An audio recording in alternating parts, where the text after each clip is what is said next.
Good evening everyone, welcome to BPSC platform. और आज की वीडियो में हम लोग करंट अफेयर करेंगे 10 जनवरी से लेकर 20 जनवरी तक का। इसका पुराना पार्ट हमने किया था जिसमें 1 जनवरी से लेकर 10 जनवरी तक के क्वेश्चंस हमने करे थे, जो भी इंपॉर्टेंट इवेंट्स हुए हैं इस 10 दिनों में। ये जो सेकंड पार्ट है इसमें हम 10 से 20 तक के करेंगे, और इसका जो थर्ड पार्ट आएगा उसमें 20 जनवरी से लेकर 30 जनवरी तक के जो भी इंपॉर्टेंट इवेंट्स हैं इनको हम लोग कवर करेंगे। तो हर महीने का 3 पार्ट हम लोग करेंगे इस साल। ठीक है, तो ये तीनों पार्ट में जो भी इंपॉर्टेंट क्वेश्चंस हैं मैं उसको सब कवर कराऊंगी विद एक्सप्लेनेशन। तो चलिए वीडियो को शुरू करते हैं। वीडियो शुरू करने से पहले मैं आपको बताऊं कि आप गूगल प्ले स्टोर से बीपीएससी प्लेटफॉर्म का एप्लीकेशन डाउनलोड कर सकते हैं। वहाँ पे हमारी टेस्ट सीरीज चल रही है जिससे हम लोग रोज नए क्वेश्चंस अपडेट कर रहे हैं। इसके साथ साथ आपको बहुत सारी फ्री पीडीएफ प्लस क्विजेस भी मिल जाएंगे, और बिहार स्पेशल का भी कोर्स चल रहा है जिसमें Bihar history, geography, polity, economics and current affair सब कुछ करा रखा है हमने।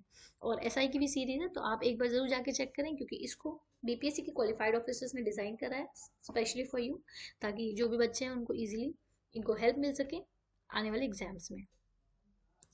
पिछली वीडियो का आखिरी क्वेश्चन हमारा ये था कि कौन से ऑर्गेनाइजेशन ने प्रूव कर दिया है कि हम लोग का स्वदेशी आरटीपीसीआर किट निकालेंगे जिससे ओमिक्रॉन जो है जिसको हम लोग 4 घंटे मात्र डिटेक्ट कर पाएंगे। तो मैंने बताया था कि डीसीजीआई ने करा है डिटेल में। तो ये पिछला क्वेश्चन था। आज का पहला सवाल ये है कि प्राइम मिनिस्टर नरेंद्र मोदी ने अनाउंस करा है कौन से दिन को मनाया जाएगा अब से national startup day in India. तो राष्ट्रीय स्टार्टअप डे दिवस के रूप में मनाए जाने की घोषणा की गई है कि 16 जनवरी को अब हम लोग नेशनल स्टार्टअप डे मनाएंगे इस साल से 2022 से। इसके पहले ये दिन कभी नहीं मनाया गया था, तो इसलिए ये इंपॉर्टेंट हो जाता है। और अगर हम लोग बात करें कि इंडिया में अभी आपने सुना होगा कि यूनिकॉर्न्स बढ़ते जा रहे हैं। जो भी नए नए इंडिया के होम ग्रोन स्टार्टअप हैं उनकी वैल्यूएशन 1 बिलियन को छूती जा रही है। तो इसलिए ताकि हम ये तवज्जो दे सके इस पे। और इस डेकेड को पीएम मोदी ने इसके भाषण में कहा था कि ये टेकेड है, मतलब टेक्नोलॉजी का डिकेड है। टेक्नोलॉजी डेकेड, तो टेकेड है इंडिया का। ठीक है, इंडिया में अगर हम लोग बात करें कितने स्टार्टअप हैं तो 61,000 रजिस्टर्ड स्टार्टअप है। बाकी जो नॉन रजिस्टर्ड है उनकी बात अलग है, रिकॉग्नाइज्ड है ये 61,000। और इंडिया की क्या रैंकिंग है ग्लोबल इनोवेशन इंडेक्स में? तो इंडिया की रैंकिंग है 46, मैंने आपको बता रखा था। और ग्लोबल इनोवेशन इंडेक्स में हमने काफ़ी इंप्रूव किया। हम पहले 70s की लाइन में खड़े थे, अब हम आगे बढ़ते जा रहे हैं। जितनी हमारी रैंकिंग इंप्रूव होगी इसका मतलब इंडिया में इतने ज़्यादा इनोवेशंस होते जा रहे हैं। ठीक है, और अभी आपको पता है कि स्टार्टअप को बढ़ावा देने के लिए 9,000 अटल टिंकरिंग लैब्स काम कर रही हैं, जिनमें बच्चों को सिखाया जा रहा है कैसे इनोवेट कर सकते हैं, नई नई चीज़ें हम लोग ला सकते हैं। और जो भी लोग हैं हमारे इंडिया के इनको हेल्प पहुंचा सकते हैं, और इन कंपनीज को ग्लोबली भी हम लोग स्केल कर सकते हैं। तो ये सारी चीज़ें मैंने आपको जो बताई आप ध्यान में रखिए। नेशनल स्टार्टअप डे मनाया जाएगा 16 जनवरी को, ठीक है, इस साल से। चलिए नेक्स्ट सवाल पे चलते हैं। फेमस कथक डांसर पंडित बिरजू जी महाराज, इनका अब निधन हो गया है। तो ये कौन से घराना के थे? तो ये थे लखनऊ घराना के। देखिए जो भी कोई भी डांसर होते हैं कथक से रिलेटेड स्पेशली, तो इसमें बहुत सारे घराने हैं। लखनऊ घराना, ग्वालियर घराना, बनारस घराना, आगरा घराना। तो वो लखनऊ घराने के थे। और कथक में पंडित बिरजू महाराज जो हैं वो बहुत ही नोटेबल फिगर थे, और इनको कथक डांस का एम्परर भी कहा जाता है। ठीक है, इनको पद्म विभूषण भी मिला था। पद्म विभूषण मिला था इन 1983। और जो भी हमारे कथक की लीड डांसर थे माधुरी दीक्षित और सानू जो हैं, जो जो भी कथक के हमारे रिकॉग्नाइज डांसर हैं उन सबके गुरु यही थे। तो आप ध्यान में रखिएगा, लखनऊ घराना कालका बिंदिन इस नाम से भी होता है। कालका बिंदिन लखनऊ घराना, पूरा नाम मैं लिख दे रही हूँ, कालका बिंदिन लखनऊ घराना। ठीक है, ध्यान में रखिएगा। पंडित बिरजू जी महाराज जिनको पद्म विभूषण मिला था 1983 में। Moving on to the next question, Google ने अभी ऑनर किया है 191st बर्थ एनिवर्सरी पे कौन सी famous social reformer of India की, जिसके विद अ डूडल। तो ये थी फातिमा शेख। डूडल क्या होता है कि आप कभी भी गूगल खोलिएगा ना तो नॉर्मल तरीके से हमेशा नहीं लिखा रहता है। अगर कोई डूडल उसको बोलते हैं कि ये एक कार्टून फॉर्म में रहता है, एनिमेटेड उस तरीके में एक शेप दे देते हैं। जैसे स्टार्टअप डे है, मानिए कि इंडिया का वो है नेशनल स्टार्टअप डे है, तो इस पे क्या करेगा स्टार्टअप से रिलेटेड ऐसे टेक्स्ट सी चीज़ें बना देगा, तो इस तरीके को कहते हैं डूडल कहते हैं। तो गूगल ने भी ऑनर किया था फातिमा शेख को। फातिमा शेख कौन थी?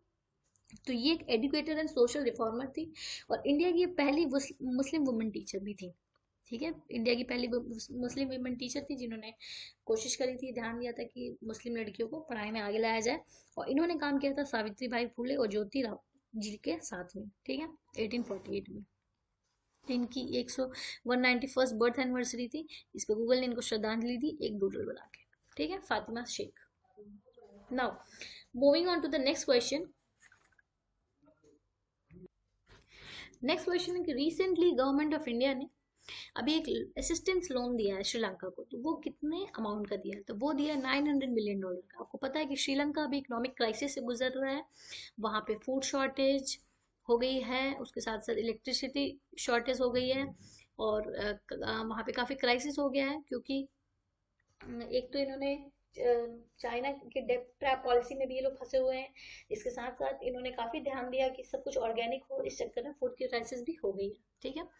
तो एक असिस्टेंस उन्होंने मांगी थी इंडिया से हेल्प, तो फ्यूल के असिस्टेंस में उन्होंने दिया है $900 मिलियन इंडियन गवर्नमेंट ने श्रीलंका को एज अ हेल्प।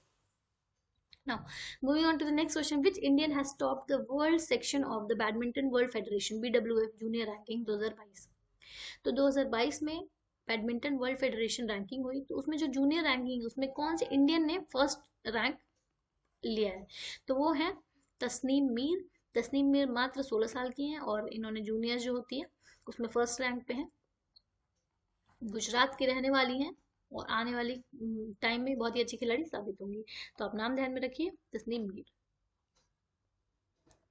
चलिए नेक्स्ट सवाल पे चलते हैं कि इंडिया के कौन से शहर में पहला world def T20 cricket championship होगी? इसका मतलब क्या है कि पहली विश्व बधिर T20 क्रिकेट चैंपियनशिप। एक तो होता है नॉर्मल T20 होती है क्रिकेट चैंपियनशिप जो अभी हुई थी यूएई में, जिसका होस्ट था इंडिया। ये है डेफ लोगों के लिए, ठीक है। तो ये होगी 2023 में इंडिया में होगी। तो इंडिया में ये पूछ रहा है कि कौन सी जगह पे होगा, तो ये होगा तिरुवनंतपुरम, केरला में होगा।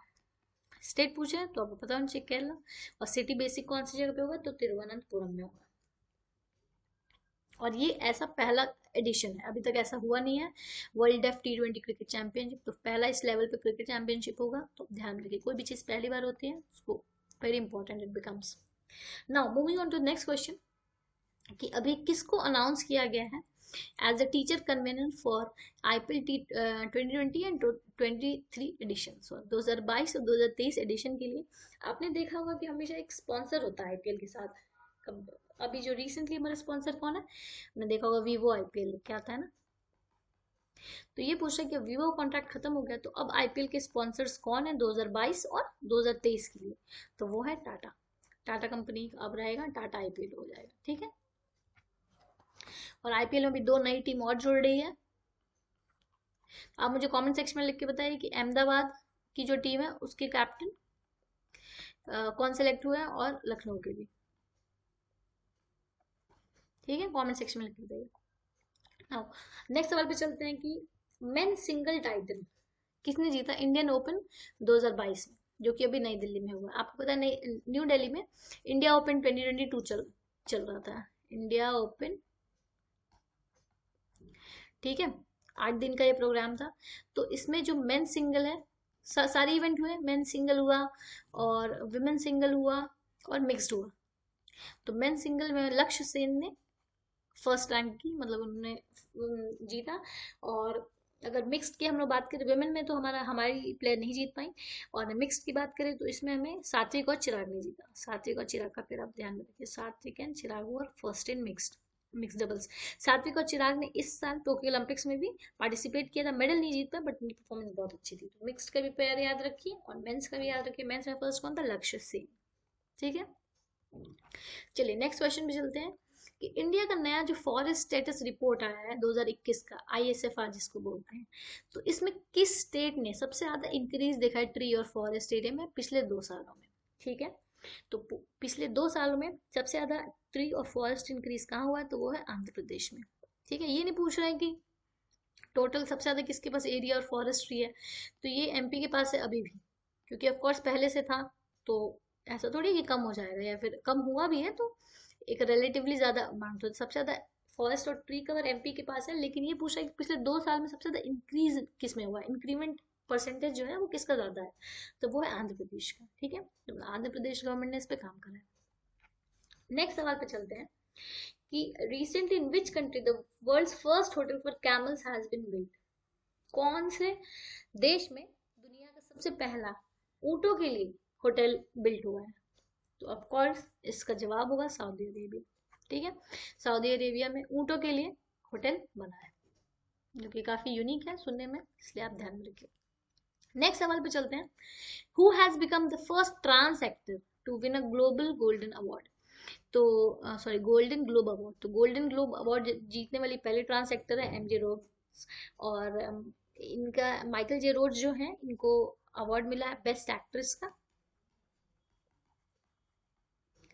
और पहली ट्रांस महिला ये बन गई है। ठीक है, और गोल्डन ग्लोब जो है ये ऑस्कर नहीं है।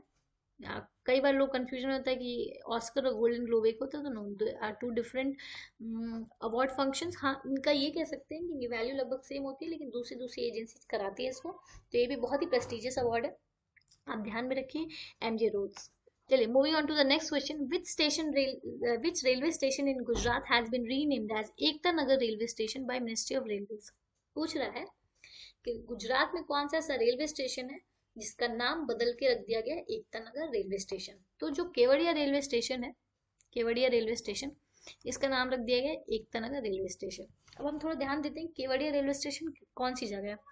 तो ये वो जगह है केवड़िया जहाँ पे स्टैचू ऑफ यूनिटी जो है केवड़िया नाम की जगह पे, टापू पे बनाई गई है।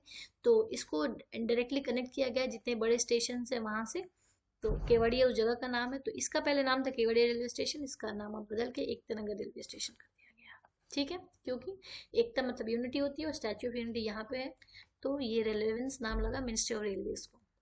नेक्स्ट सवाल पे चलते हैं कि अभी रिसेंटली एक कंपटीशन हुआ था, उस कंपटीशन का नाम था इंडिया स्किल्स कंपटीशन 2021। ठीक है, इसमें किस स्टेट ने टॉप किया है, तो इसमें टॉप किया उड़ीसा ने।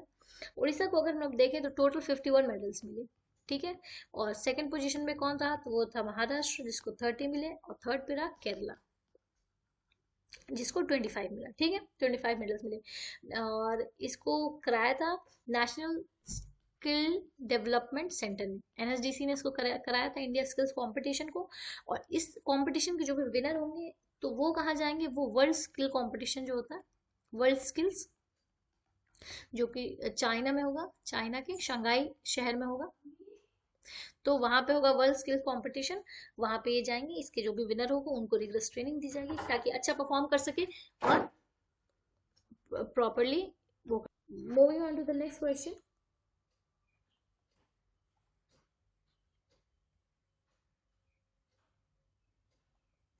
which has become the first city in India to have a water metro project powered by electric boats। तो पूछ रहा है कि इंडिया का कौन सा पहला शहर बन गया है जिसमें वाटर मेट्रो प्रोजेक्ट होगा। ठीक है, जो कि इलेक्ट्रिक बोट्स पे होगा। तो इसमें क्या होगा कि बोट होगी इलेक्ट्रिक, और इसमें जैसे हमारे मेट्रो के रेल कोचेस होते हैं वो होंगे, और एक जगह से दूसरी जगह इसमें पैसेंजर्स को बिठा के ले जाया जाएगा। ठीक है, इससे क्या होगा, पोल्यूशन कम होगा, और जो वाटर यातायात है उसको भी एक बूस्ट मिलेगा। तो ऐसा ये पहला बन रहा है केरला में, केरला के कोची में। केरला की अगर हम बात करें तो उसके सीएम कौन है, वो है पिनई विजयन। तो this is it for today. एक बार हम रिविजन कर लेते हैं फटाफट कि पहला वाटरवे कहाँ बन रहा है मेट्रो प्रोजेक्ट, तो वो बन रहा है केरला के कोची में। उसके बाद हमने पढ़ा कि इंडिया स्किल्स कंपटीशन जो है वो, उसमें फर्स्ट कौन आया, तो वो आया उड़ीसा। उसके बाद हमने पढ़ा कि एकता नगर रेलवे स्टेशन नाम किस स्टेशन का कर दिया गया, तो वो केवड़िया रेलवे स्टेशन का नाम बदल के कर दिया गया एकता नगर रेलवे स्टेशन। पहली ट्रांस एक्टर्स जिनको गोल्डन ग्लोब अवार्ड मिला, तो वो किसको मिला, वो मिला एमजी रोड्स को।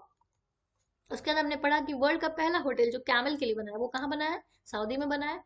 उसके बाद था कि कौन से स्टेट में 2 सालों में सबसे ज्यादा इंक्रीमेंट देखने को मिला है ट्री और फॉरेस्ट एरिया में, तो वो था आंध्र प्रदेश। उसके बाद हमने पढ़ा कि मेन सिंगल टाइटल जो है इंडिया ओपन 2022 में वो किसको मिला, तो वो लक्ष्य सेन को मिला। और मिक्स किसको मिला, तो वो सात्विक और चिराग रेड्डी, इनको मिला। उसके बाद हमने देखा कि आईपीएल 2022 से 2023 एडिशन के लिए जो कॉन्ट्रैक्ट है एज अ टीचर कन्वेनर वो मिला है, वो है टाटा ग्रुप को। उसके बाद है कि वर्ल्ड का पहला डेफ T20 क्रिकेट चैंपियनशिप 2023 में जो होगा वो कहाँ पे होगा, तो वो होगा तिरुवनंतपुरम में। फिर है बैडमिंटन वर्ल्ड फेडरेशन की जो जूनियर रैंकिंग, उसको किस इंडियन ने टॉप किया है?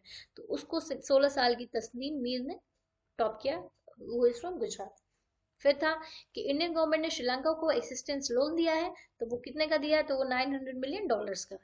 उसके बाद गूगल ने किस फेमस सोशल रिफॉर्मर को इंडिया की, उनको ऑनर किया with a doodle on her 191st birth anniversary, तो her name is Fatima Sheikh, जो कि एक फर्स्ट मुस्लिम टीचर थी और रिफॉर्मर थी।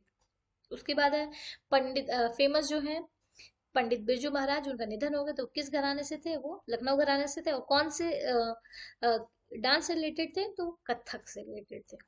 उसके बाद है पीएम मोदी ने अनाउंस किया कि national startup day of India अब मनाया जाएगा, तो वो हर साल 16 जनवरी को मनाया जाएगा। ठीक है, आई होप आपको वीडियो समझ भी आई होगी और आप चीज़ें याद कर रख पाए होंगे।